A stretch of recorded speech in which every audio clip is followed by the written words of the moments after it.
정격 인터뷰, 이번엔 국회 국방위원장이신 국민의힘 성일종 의원 만나보겠습니다. 의원님 안녕하세요. 예, 안녕하셨습니까? 먼저 국회 국방위원장이시니까 이 문제부터 좀 짚고 넘어가겠습니다. 어제 공군 전투기 포천 오폭 사고 중간조사 결과가 발표됐어요. 어떻게 보셨어요?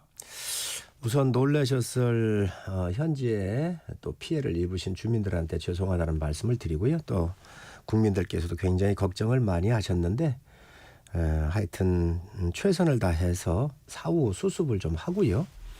그리고 이러한 사태가 앞으로 다시는 일어나서는 안 되겠다. 도저히 이해할 수 없는, 정말 국민들께서 어떻게든 간에 군에 대한 사랑이 깊은데 어떻게 아무리 이해하려고 그래도 이해할 수 없는 부분들이 여기 있어요.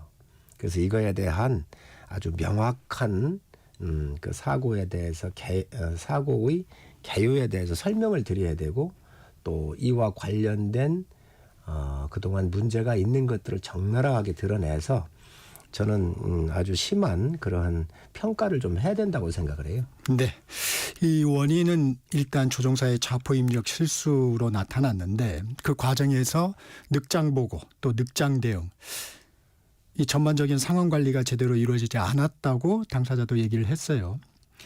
군의 기강이 해이된 거 아닙니까? 물론입니다. 지금 군이 명령 체계가 제대로 쓰고 항상 안전이나 작전에 있어서는 한치의 오차가 있어서는 안 되거든요. 그런 부분에 대해서 소홀히 한 거예요. 우선 이 사건이 굉장히 큰 그 충격을 줬는데 한 세 단계로 우리가 정리를 좀 해볼 수 있을 것 같아요. 첫 번째 단계는 이런 사고가 날 수가 없는 거예요. 우선 1단계가 뭐냐면 비행 준비 단계. 비행기가 이륙을 해가지고 작전을 수행할 거 아니에요. 그럼 비행 준비 단계에서 좌표 입력을 확인해야 되거든요. 두 번째로는 이륙할 때의 점검을 또 하게 돼요. 좌표에 대해서.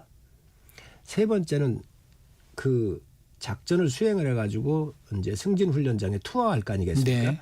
거기 투하를 할 때의 좌표를 확인하게 돼 있어요. 세 번의 좌표를 확인하게 돼 있는데 이 세 번 다 제대로 안 한 거지요. 두 번째는 방금 지적하셨던 대로 사고가 났지 않습니까? 사고가 났으면 그게 이제 MCRC라고 해서 공군 작전사령부 통제하는 요 센터가 있잖아요. 네.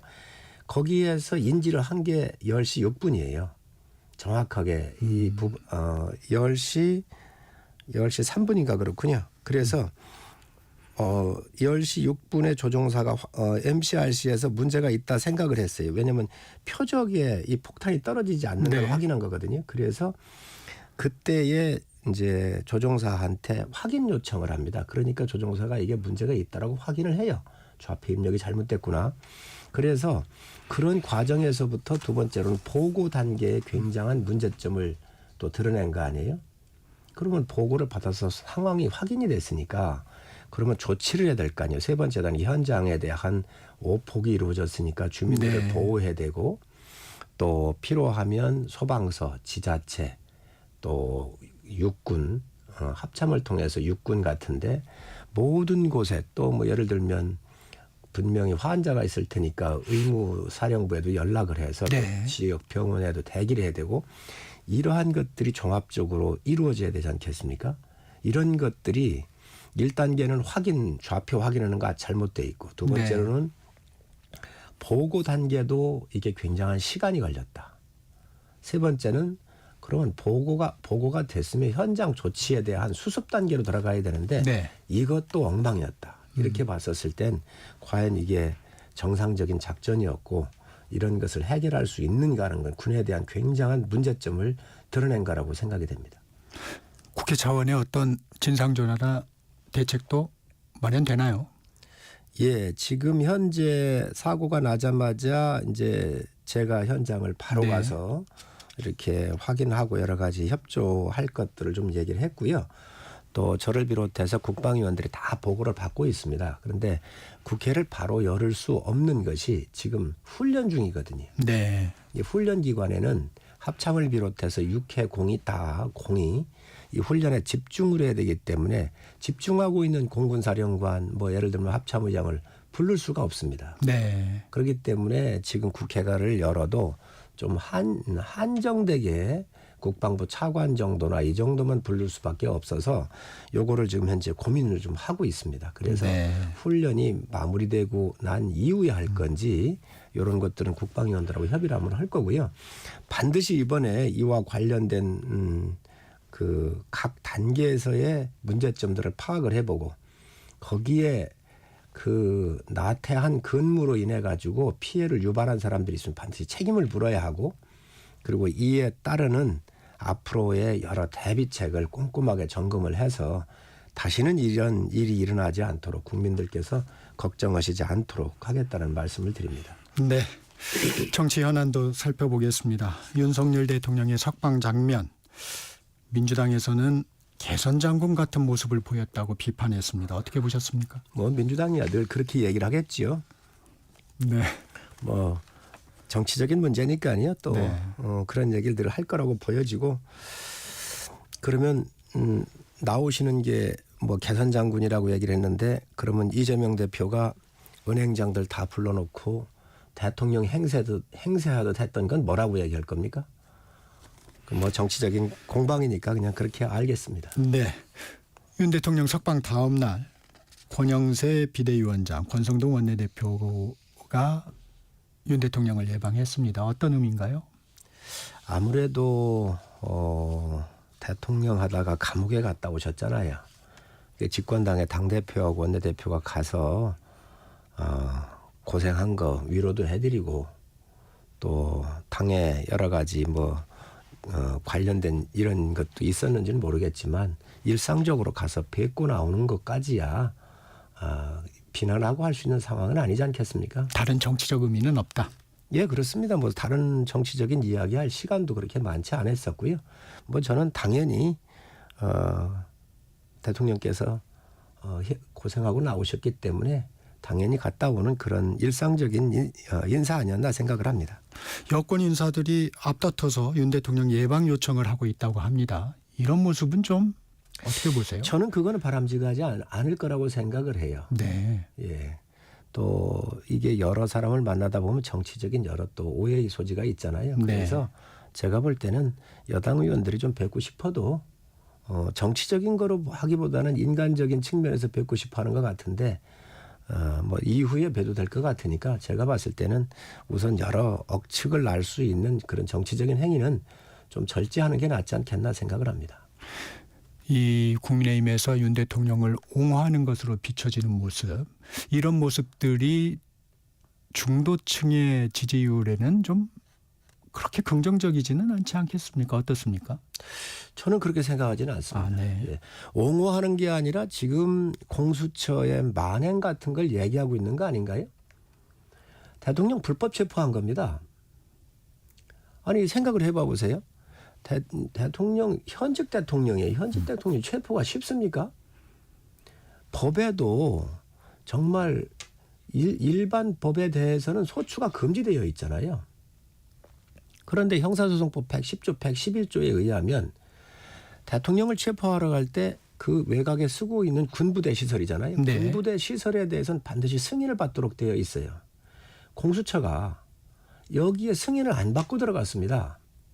1월 15일 날 04시 55분에 작전을 해서 체포 들어갔단 말이죠. 그 전에 갔다가 안 됐고요.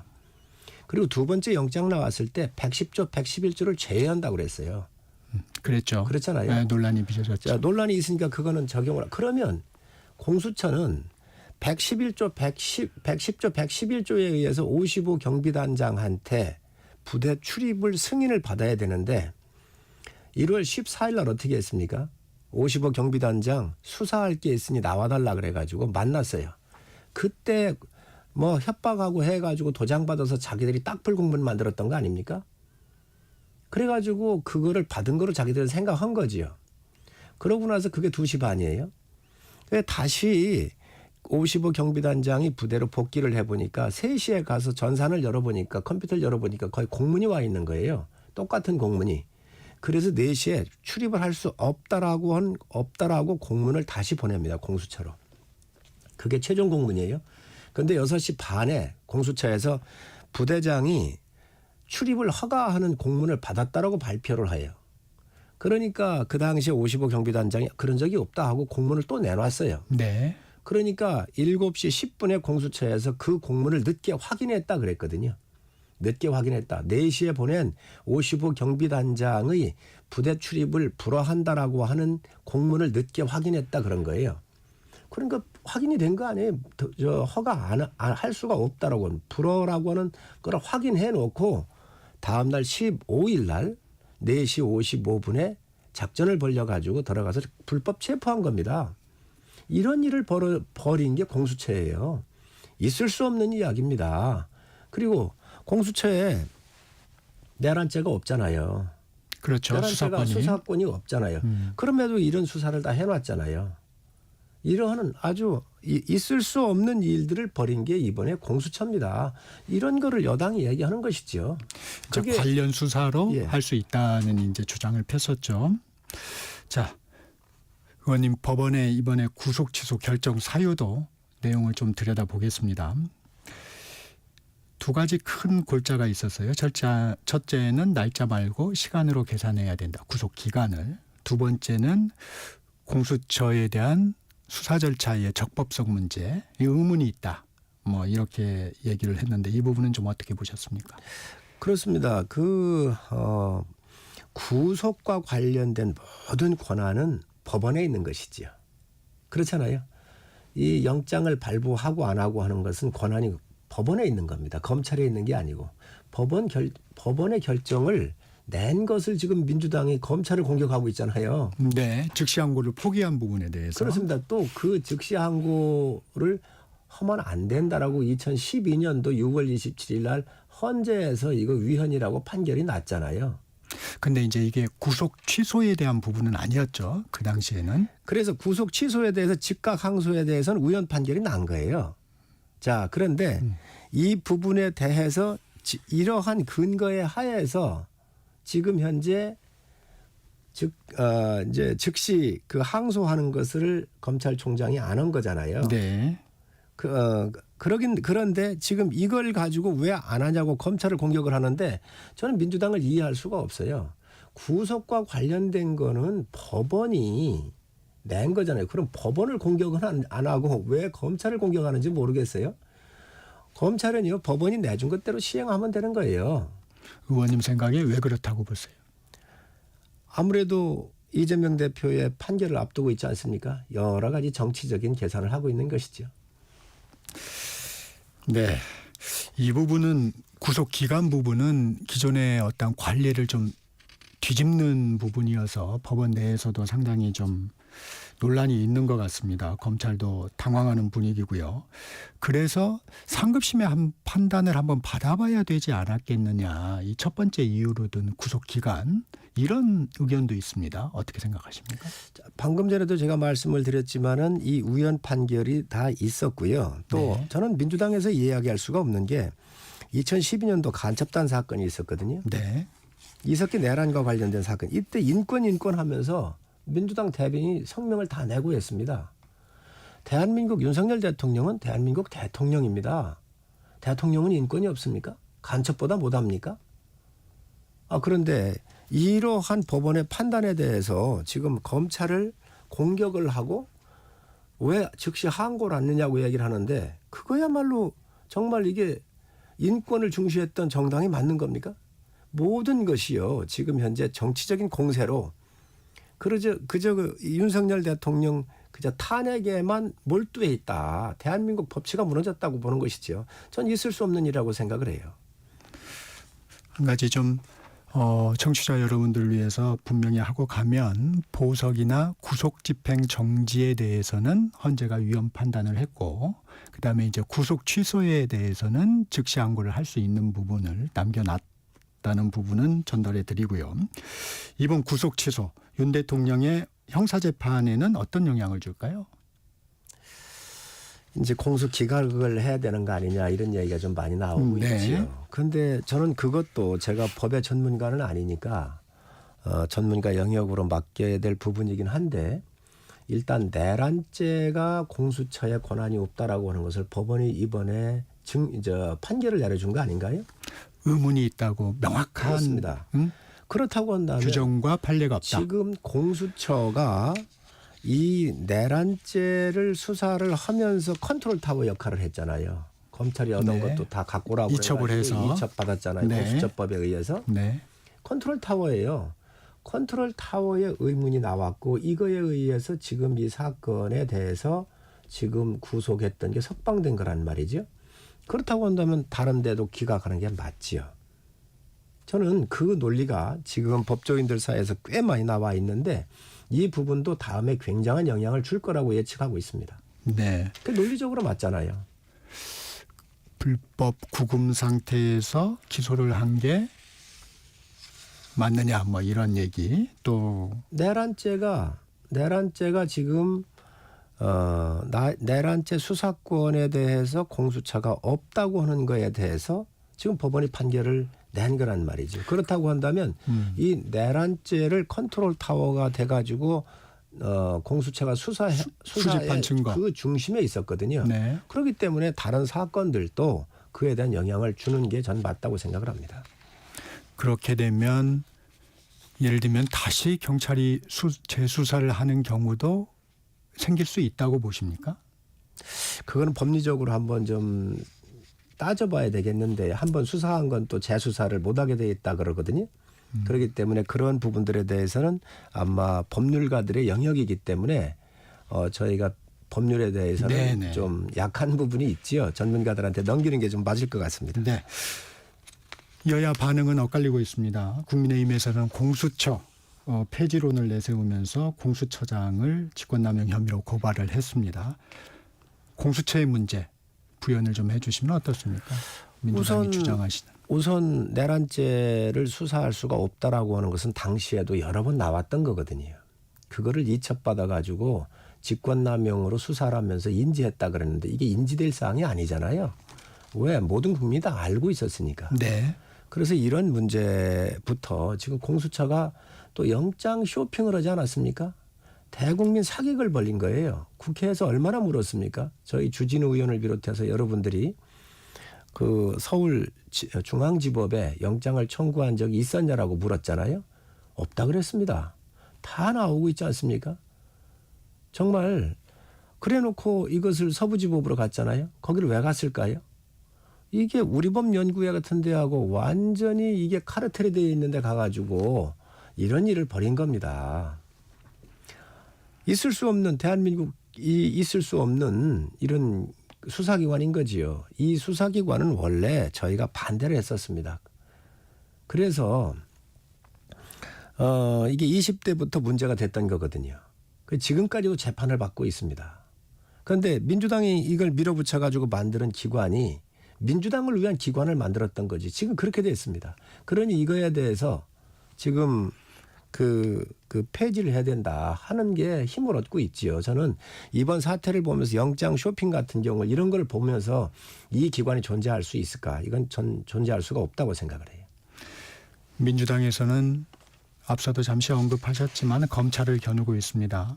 심우정 검찰총장이 사퇴하지 않으면 탄핵 카드도 꺼내들겠다고 압박합니다. 앞서 프로그램에서 전현희 최고위원 나오셔서 탄핵의 요건은 됐지만 지금 정무적으로 많이 고민을 하고 있는 듯한 말씀을 해주셨습니다. 검찰총장 탄핵할 수 있을까요? 29번씩 했는데 뭐 한 번 더 한다고 그래서 민주당이 못하는 게 뭐 있습니까? 지금 다 해왔지요. 단지 정치적으로 유리하냐 불리하냐만 따지는 것 같아요. 아까도 제가 말씀드렸지만 검찰총장을 탄핵할 게 아니고요. 판사를 탄핵을 해야 되겠지요. 이런 판결을 왜 내렸냐고. 그게 논리적으로 맞는 거 아닌가요? 그런데 판사 탄핵을 못 하잖아요. 그래놓고 검찰총장 탄핵하겠다고요. 저는 검찰총장은요. 법원 판사의 판결에 따라서 그거에서 집행한 겁니다. 그대로 이행을 한 겁니다. 그리고 그런 근거를 충분히 다 가지고 있고 민주당 스타일대로 하면 원래 판사를 탄핵을 했는데 이 검찰총장한테 정치적인 목적 때문에 일부러 판사한테 검사도 저렇게 하는데 못하겠냐라고 하는 판사한테 겁을 주는 거지 어떤지는 모르겠지만 하여튼 뭐 29번씩 한 데에서 뭐 한두 번 더 한다는 게 뭐 놀랍지도 않습니다. 이제 국민들께서 지금까지 29번의 탄핵을 하면서 민주당의 정치 행위에 대해서 다 정확하게 알고 계시잖아요. 그런데 검찰총장 탄핵한다 그러면 국민들께서 가만히 계실까요? 또 이런 얘기도 했더라고요. 최상목 대행 마은혁 재판관 임명을 안 하면 일주일 시간 줄 테니까 안 하면 또 탄핵을 하겠다. 이거 완전히 협박입니다. 다. 그동안 국가기관 허물기를 했잖아요. 감사원장에서부터 수사한 수사검사에서 방통위원장 탄핵 안 한 데가 있습니까? 마음에 안 들면 다 했지요. 민주당에 불리하거나 이재명 대표한테 불리한 데는 다 탄핵을 했습니다. 저는 이 지금 또다시 최상목 이 대행까지 또 민주당 최고위원회 또 안 얘기가 하면 나왔죠. 일주일 내에 안 하면 탄핵을 하겠다. 뭐 검찰총장을 탄핵을 하겠다 이렇게 하는데 탄핵 전문당이기 때문에 뭐 굳이 그거에 대해서 놀랄 것도 없지만 그거에 대한 국민의 심판은 엄혹하다는 걸 알고 있기 때문에 뭐 정무적으로 판단을 하고 있다 이렇게 얘기하는 것 같은데 저는 하고 싶으면 하라고 하고 싶습니다. 네.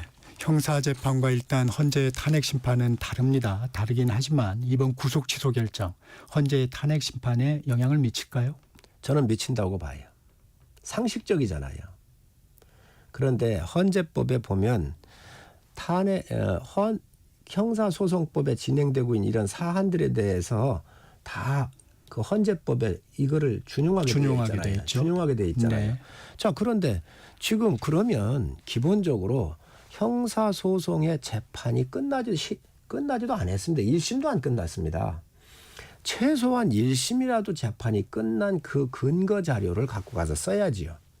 그렇잖아요. 어떻게 검찰이 조사를 꾸며놓은 검찰 조사를 갖다 증거로 채택할 수 있습니까? 법원의 판단이 안 났는데. 있을 수가 없는 거예요. 그렇잖아요. 그 학생이 시험을 봤습니다. 그럼 시험 봤으면 선생님의 채점을 해가지고 채점표를 그래도 갖고 가야 될 거 아니에요.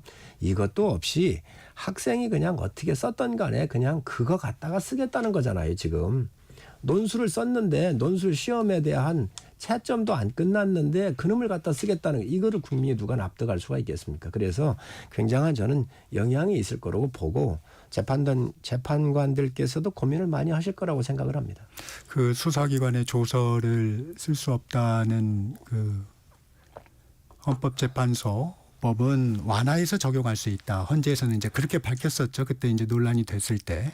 그런 것들이 공정하지 않은 거지요.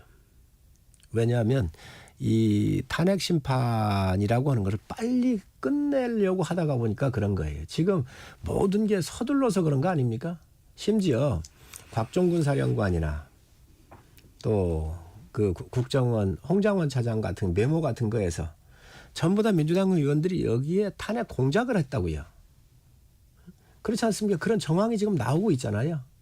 그리고 그러한 것들을 그 주변에 있었던 분들이 얘기를 했어요. 그런 것들 때문에 신뢰를 다 잃어버리고 있는 거 아닙니까? 그래서 저는 이번에 이런 법원 판단에 의해서 저는 굉장한 영향이 있을 거로 보여집니다.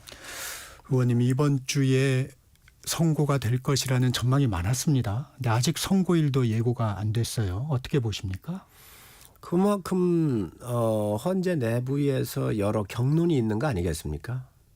경론이 없이 의견 일치를 봤다 그러면 이미 선고 기일을 했을 것이고 아마 이미 그 결정 단계로 들어갔을 거로 보는데 지금 그게 미뤄지고 있는 거를 봐서는 제가 볼 때는 굉장한 여러 법리적인 논쟁에서부터 여러 상황들이 각각 틀린 그런 의견들이 지금 현재 충돌하고 있다라고 저는 예측하고 있습니다. 의원님은 그러면 만장일치 결론은 좀 쉽지 않을 거다 이렇게 보신가요? 예, 저는 그렇게 보고 있습니다.